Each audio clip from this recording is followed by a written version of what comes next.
بسم الله الرحمن الرحيم الحمد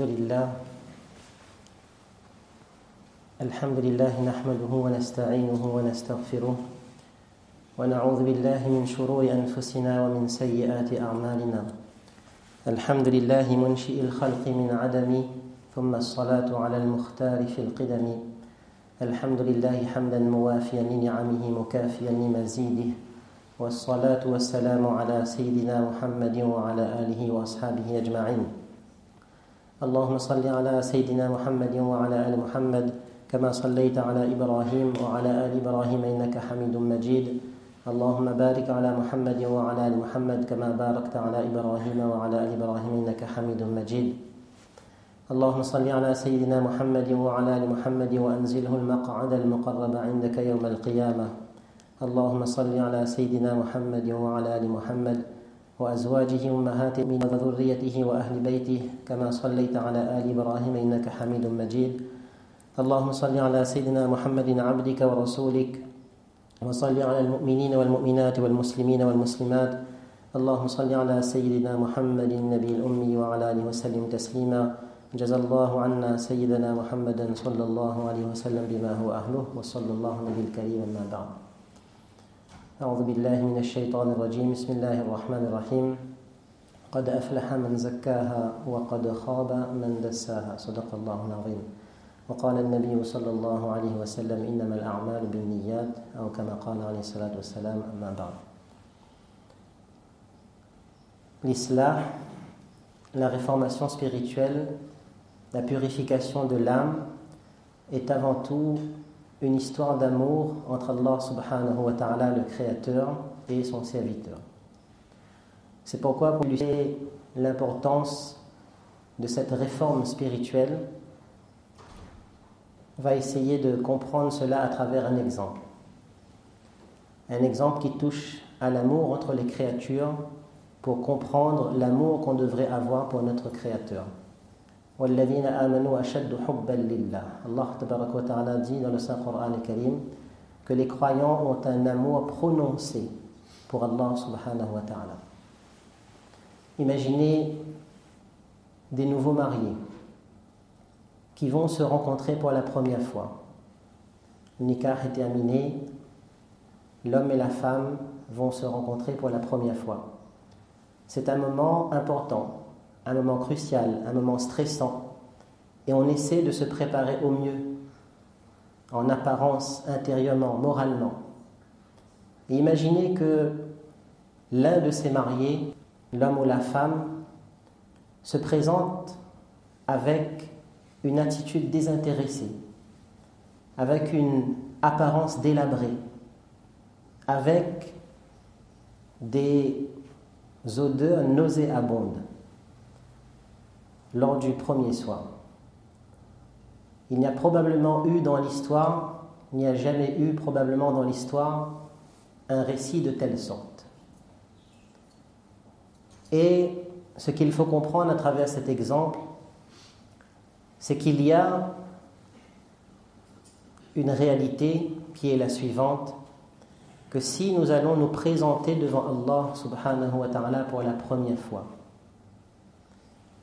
après notre mort, lorsque nous allons être présentés devant Allah subhanahu wa ta'ala, les maladies spirituelles, les défauts que nous avons emmagasinés en nous, la médisance, les mauvaises pensées, le mauvais regard, l'orgueil, la jalousie, la rancune, la mauvaise colère, tout cela, si nous n'avons pas fait l'effort pour notre islah, c'est comme si nous allons nous présenter devant notre bien-aimé comme cette personne qui ne s'est pas parfumée, habillée, maquillée et préparée pour sa première rencontre.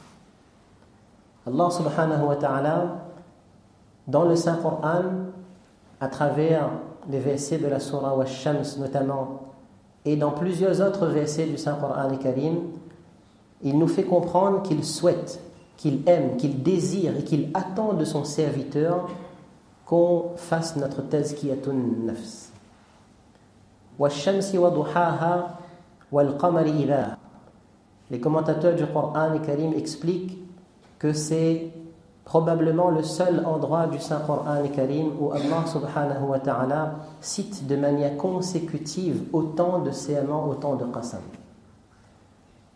وَالشَّمْسِ وَضُحَاهَا وَالْقَمَرِ إِذَا تَلَاهَا وَالنَّهَارِ إِذَا جَلَّاهَا وَاللَّيْلِ إِذَا يَغْشَاهَا وَالسَّمَاءِ وَمَا بَنَاهَا وَالْأَرْضِ وَمَا طَحَاهَا وَنَفْسٍ وَمَا سَوَّاهَا. 7 serments qu'Allah subhanahu wa ta'ala prend pour nous dire que قَدْ أَفْلَحَ مَنْ زَكَّاهَا, aura réussi celui qui aura fait sa réformation spirituelle, sa purification intérieure. Et si Allah subhanahu wa ta'ala a utilisé autant de serments, il y a peut-être une indication ici qu'au fond de chacun et chacune d'entre nous, il y a un nour. Il y a le nour qui est équivalent, qui est similaire à la lumière du soleil. Il y a un nour du jour et il y a un nour de la nuit. La lumière de la nuit à travers la lune. La lumière du soleil se manifeste la journée lorsque nous allons interagir envers les autres. Dans notre akhlaq, dans notre comportement, dans nos mu'amalat, dans nos transactions commerciales, dans nos mu'asharat, dans notre manière de vivre. Et la lumière de la nuit, elle va se manifester dans nos ibadah, dans ma relation avec Allah subhanahu wa ta'ala. وَاللَّيْلِ إِذَا يَغْشَاهَا وَالنَّهَارِ إِذَا تَجَلَّى وَمَا خَلَقَ وَاللَّيْلِ إِذَا يَغْشَاهَا, le jour et la nuit, mais il y a un obstacle principal. وَنَفْسٍ وَمَا سَوَّاهَا, notre ego, notre âme, nos mauvais penchants, ce qui nous pousse à avoir un mauvais comportement, ce qui nous pousse à désobéir à Allah subhanahu wa ta'ala. Comment s'en sortir? فَأَلْهَمَهَا فُجُورَهَا وَتَقْوَاهَا, le retour vers le créateur de cette âme et de cet ego qui est Allah subhanahu wa ta'ala. Dans d'autres versets du Saint-Coran Karim, Allah subhanahu wa ta'ala nous dit وَذَرُوا ظَاهِرَ الْإِثْمِ وَبَاطِنَا, délaissez, c'est une recommandation, c'est un ordre, un impératif, les péchés apparents, intérieurs et extérieurs. Le prophète d'Allah sallallahu alayhi wa sallam lui-même a été envoyé sur terre avec comme mission prophétique وَيُزَكِّيهِمْ, afin de purifier l'âme des croyants, des sahaba et des sahabiyat radiyallahu anhum ajma'in. Et dans les hadiths, le prophète d'Allah sallallahu alayhi wa sallam à plusieurs reprises, il a encouragé, incité chacun et chacune d'entre nous à faire sa réforme spirituelle. Nous allons citer un hadith, Inch'Allah, pour illustrer cela. Ce hadith est rapporté par Ibn Umar radiyallahu anhuma. Le sanad, la chaîne de transmission, est également sahih, authentique. Il dit que les sahaba radiyallahu anhum ont demandé à Rasulullah sallallahu alayhi wa sallam Man khayrun nas, ou bien Man afdalun nas, qui sont les meilleurs gens? Le prophète d'Allah sallallahu alayhi wa sallam, il a répondu dans certaines narrations le terme saduqul lisan mahmoumul qalb, les gens qui ont une langue véridique et les gens qui sont mahmoumul qalb. Les compagnons radiyallahu anhum, le prophète d'Allah sallallahu alayhi wa sallam, nous avons connaissance de ce que cela veut dire saduqul lisan, mais qu'est-ce que le mahmoumul qalb? C'est là que le prophète d'Allah sallallahu alayhi wa sallam, il a répondu en disant huwa at-taqi an-naqi, c'est celui qui craint Allah subhanahu wa ta'ala, celui qui a le cœur pur, alladhi la ghilla fihi wala baghya wala hasada wala ghasha. C'est le cœur dans lequel il n'y a pas de méchanceté, il n'y a pas de transgression, il n'y a pas de péché. C'est un cœur qui est pur. Et Allah subhanahu wa ta'ala, plus notre cœur sera pur, plus nous nous approcherons d'Allah subhanahu wa ta'ala et nous bénéficierons, incha'Allah, de la lumière d'Allah. En termes théoriques, les ahadiths de Rasulullah sallallahu alayhi wa sallam sont très nombreux, mais nous allons essayer de voir maintenant, dans un deuxième temps, dans la pratique. Concrètement, pourquoi est-ce si important que je fais ma réforme spirituelle? On va donner, Inch'Allah, 2 ou 3 exemples. Il n'y a probablement ici parmi nous personne qui n'a jamais eu un conflit avec quelqu'un. Peut-être avec notre employeur, peut-être avec nos voisins, peut-être à la maison, avec notre épouse, car ça fait partie du quotidien de l'être humain. À une occasion, Mawlana Hakim Akhtar Sahab rahmatullahi alayhi, il dit qu'il y avait 2 personnes nobles, savantes, mais Shaitan a institué en eux, dans leur relation, tel conflit qu'ils n'arrivaient même plus à se voir. Ils n'arrivaient plus à se supporter. Ils n'arrivaient plus à se parler, à se rencontrer. Et l'un d'eux a décidé de faire rujou', c'est-à-dire de se tourner vers un guide spirituel. Et quelque temps après, dans la progression de sa relation avec son guide spirituel, il a finalement avoué qu'il avait un souci relationnel avec cette personne. Et son guide lui a répondu, lui a recommandé de faire 4 ou 5 choses qui sont très difficiles pour l'ego, pour l'âme. Il a dit, tu vas le saluer en premier. De temps à autre, tu amènes un petit cadeau pour lui. Tu parles en bien de lui et tu vantes ses qualités et ses mérites. Parfois, tu l'invites chez toi. C'est-à-dire, tu fais tout le contraire de ce que ton nafs n'a pas envie de faire. Tu combats ton nafs. Et il a pratiqué sur ses recommandations. Et Allah subhanahu wa ta'ala a fait que les relations se sont améliorées. Et c'est là un des objectifs prioritaires et un des grands bienfaits du islam, c'est que dans nos relations envers les autres, nous allons vivre en paix. Cela ne veut pas dire que nous n'allons pas avoir de problèmes. Mais nous allons avoir la force de surmonter ces problèmes. D'arriver au point où si quelqu'un m'a fait du mal et il se trouve face à moi, je suis capable de le regarder en face, de sourire sans aucune rancune dans mon cœur, être capable et avoir le courage de pardonner à cette personne.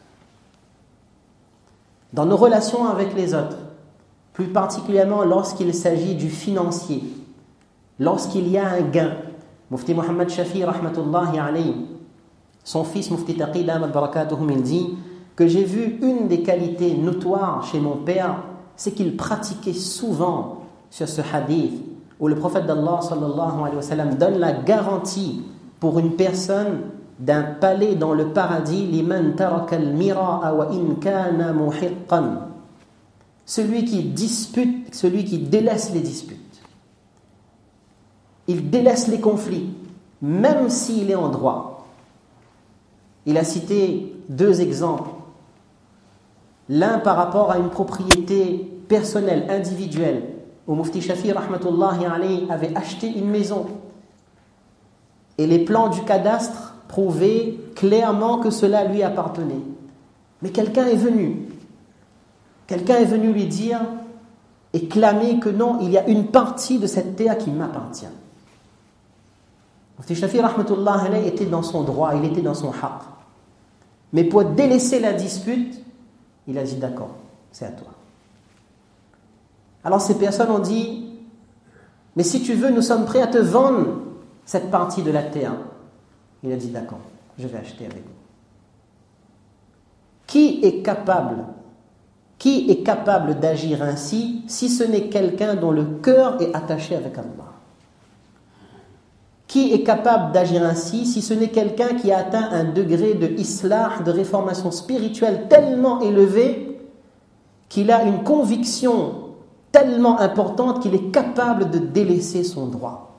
Et dans une autre version, un autre récit, il est dit que cela s'est produit de la même manière pour la madrasa, le Darul Ulum de Karachi actuellement, Mufti Shafi rahmatullahi alayhi, il avait trouvé, mashallah, un grand terrain, idéalement placé.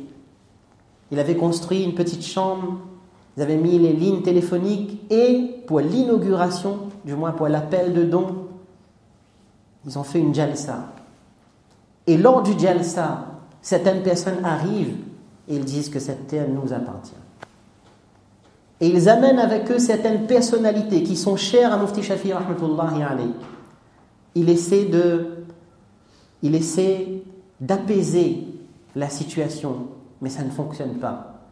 Alors Mufti Shafi rahmatullahi alayhi dit, c'est bon, prenez votre terrain. Les administrateurs de la madrasa s'étonnent et ils disent, mais tu ne peux pas faire ça. C'est un emplacement idéal, c'est une occasion rêvée. Alors Mufti Shafi rahmatullahi alayhi, il répond et il dit, construire une madrasa dans la règle juridique, c'est ce qu'on appelle farz kifaya. C'est-à-dire que si certaines personnes vont le faire, cela suffira pour toute la communauté. Mais préserver mes relations avec mon frère musulman, c'est farz ayn. C'est une obligation individuelle qui incombe à chacun d'entre nous. Une première chose qu'il a dit. Deuxième chose qu'il a dit, une madrasa dont les fondations même commencent sur un conflit n'aura pas de baraka. Je préfère abandonner mon droit. Et Allah subhanahu wa ta'ala lui a donné un terrain mieux placé, encore mieux, qui est aujourd'hui le Darul Uloum de Karachi. Mes frères, dans nos relations avec l'autre, et plus particulièrement, mes mères et sœurs également, dans le couple, la colère qu'on n'arrive pas à maîtriser, ces paroles qui s'envolent, ces cœurs qui sont blessés, ces insultes qui sont proférées. Bien sûr qu'il y a une réalité du couple qui est difficile à surmonter parfois. Mais lorsqu'il y a islah, lorsqu'il y a la réforme spirituelle, Allah subhanahu wa ta'ala nous aidera à traverser ces épreuves. Allah subhanahu wa ta'ala nous aidera à ressortir plus fort de ces épreuves. Et enfin, je donnerai un quatrième exemple dans la pratique de quelque chose qui est un peu plus imperceptible. Car la réforme de l'âme est liée au cœur, est liée à la relation à Allah, est liée aux qualités qu'on doit avoir dans nos adorations, dans nos actes d'adoration. À une occasion, Mawlana Hakim Akhtar Sahab, rahmatullahi alayhi, il dit qu'une personne, il revenait de 40 jours de Jama'at. Alors, c'était cet incident, que ce soit 40 jours avec Jama'at, ou bien qu'on ait fait construire un hôpital, ou qu'on ait construit une madrasa, ou qu'on ait fait un cours ou une conférence, ou quel que soit le khidma du dîn qu'on fait. Alors, cette personne arrive et dit à Mawlana Hakim Akhtar Sahab, rahmatullahi alayhi, voilà, je reviens d'un endroit de la jungle, d'un endroit désertique, il faisait chaud, j'ai marché à pied, le sable était brûlant, et je reviens et je vois qu'aujourd'hui il y a des gens qui sont en train d'enseigner dans la clim. Qui est meilleur? Est-ce que je suis meilleur qu'eux ou ils sont meilleurs que moi? Mawlana Hakim Akhtar Sahab rahmatullahi alayhi a répondu, Tum shaytan banke aya. Ta question, ça montre que tu es venu sous la forme d'un shaytan. Parce que dans ton cœur, il y a le kibr. Tu crois que tu es meilleur que les autres. Dans nos relations avec les autres et dans notre relation avec Allah subhanahu wa ta'ala. Et mes frères, on donnera, Inch'Allah, 5 à 6 étapes et 3 conseils. On essaiera de terminer, Inch'Allah. Imam Ghazali, rahmatullahi alayhi, dit, si on veut faire cette purification du cœur, il donne l'exemple d'un miroir. Et il dit, il faut 3 qualités pour qu'un miroir, il reflète parfaitement la lumière du soleil. Premièrement, il dit, il faut ce qu'on appelle tasqil, saqala. Inna li kulli shay'in saqalatan wa saqalatul qulub dhikrullah. Il faut que le miroir soit propre. Il dit que, deuxièmement, il faut ce qu'il appelle taswiya. Il faut que le miroir il soit droit. Il faut le tanwir. Il faut que le miroir reflète cette lumière. Et il nous dit que ce tasqil, le cœur, il est comme ce miroir. Si on ne va pas laver notre cœur c'est-à-dire se débarrasser des maladies du cœur, premièrement. Si on ne va pas polir ce cœur à travers le dhikr d'Allah subhanahu wa ta'ala, et si on ne va pas redresser ce cœur, le remettre dans la bonne direction à travers l'ittiba' et sunnah, alors nous ne profiterons pas de la lumière d'Allah subhanahu wa ta'ala. Mes frères, parmi les 5 ou 6 étapes des bienfaits d'une relation pour sa réforme spirituelle, premièrement, qu'est-ce qui va se passer? Premièrement, nous allons reconnaître nos faiblesses. Nous allons avouer, accepter intérieurement que j'ai des faiblesses, j'ai des maladies qui habitent mon cœur. Deuxièmement, qu'est-ce qui va se passer lorsqu'on va continuer ce cheminement vers Allah subhanahu wa ta'ala? L'amour et le plaisir que nous avons dans la désobéissance d'Allah va se transformer en dégoût et en répugnance. Ce qu'on aimait faire, la drogue, l'alcool, l'adultère, la cigarette, les jeux de hasard, ce qu'on aimait faire va nous devenir karrih, répugnant.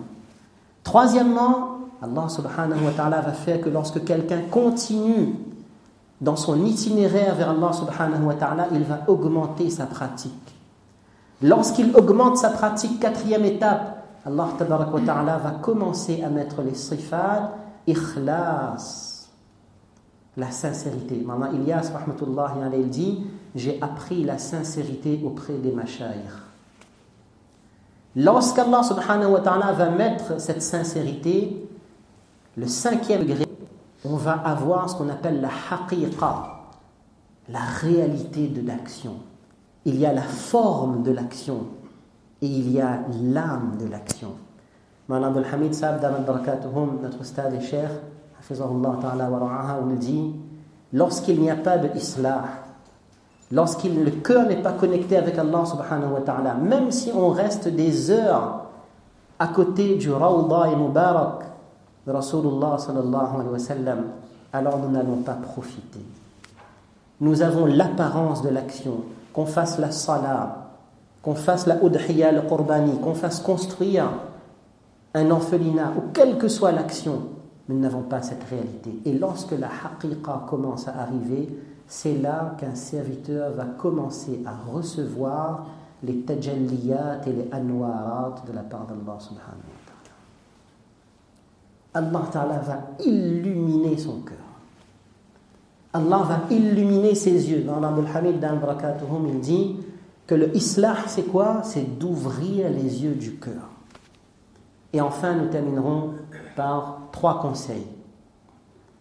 Premier conseil, ne nous décourageons pas. C'est-à-dire, il ne faut pas penser que c'est trop haut pour moi, je n'y arriverai pas. C'est un plan de shaitan pour qu'on n'emprunte pas cette voie. Décourager à l'engagement. Deuxièmement, si on s'engage, ne vous désespérez pas. C'est-à-dire, ne vous précipitez pas. Certains mashayikh disent que dans cet itinéraire, tant que pendant 20 ans, nous n'avons pas eu une vie digne de ce nom, alors nous n'avons toujours pas été un bon disciple. C'est-à-dire que dans les 5 ou 6 étapes mentionnées, il se peut que parfois, pour abandonner certaines maladies, ça nous prend 10 ans, 15 ans, 40 ans. Les frères de Youssouf alayhi salatu wassalam, entre le premier incident de Youssouf alayhi salatu wassalam et le deuxième incident, lorsqu'ils reviennent vers leur père Yaqub alayhi salatu wassalam, ils disent à leur père, Tafta'u tadhkuru Youssouf, tu es encore en train de parler de Youssouf. 40 ans après, les mufassiroun nous disent, ça habite le cœur. Et parfois, même lorsqu'on va dans la tombe, et comme nous l'avons dit en introduction, devant Allah subhanahu wa ta'ala, malheureusement, si nous n'avons pas eu l'intention, nous n'avons pas eu le souci, nous n'avons pas fait l'effort, alors il y a des risques que demain, dans l'au-delà, nous sommes encore habités par ces maladies. Donc ne pas se précipiter, ne pas désespérer. Et troisièmement, ne pas nous enorgueillir. Quelle que soit les bienfaits, les faveurs, les khidma qu'Allah subhanahu wa ta'ala offre à quelqu'un, il faut toujours comprendre notre réalité. Et d'ailleurs, j'ai oublié de le dire dans l'explication de la sourate Shams, et on terminera Inch'Allah là-dessus, on disait la lumière qui est en nous. Faire jaillir cette lumière de jour dans notre relation avec les autres, de nuit dans ma relation avec Allah Ta'ala, avec mes proches. À ce moment, lorsqu'on va faire cela, وَالسَّمَاءِ وَمَا بَنَاهَا, Allah subhanahu wa ta'ala va élever ton âme. Mais وَالْأَرْضِ وَمَا طَحَاهَا, n'oublie pas de rester terre à terre, d'être humain. Car sinon nous n'aurons pas réussi. Allah subhanahu wa ta'ala nous accorde la possibilité de comprendre l'importance du islah à travers les textes, à travers les cas pratiques et à travers les leçons qui ont été mentionnées. Et dernier point, le islah, la réforme spirituelle, ne concerne pas uniquement notre caractère. La réformation de nos croyances, la réformation de nos ibadah, la réformation de nos mu'amalat, de nos transactions commerciales, la réformation de nos mu'ashara, comment dois-je me comporter, et la réformation de mon akhlaq. En un mot, Hakim Akhtar Sahab rahmatullahi alayhi dit que le islah, c'est ittiba' al-sharia. Qu'Allah subhanahu wa ta'ala nous accorde la compréhension de comprendre ces quelques paroles. Wa sallallahu alayhi wa sallam.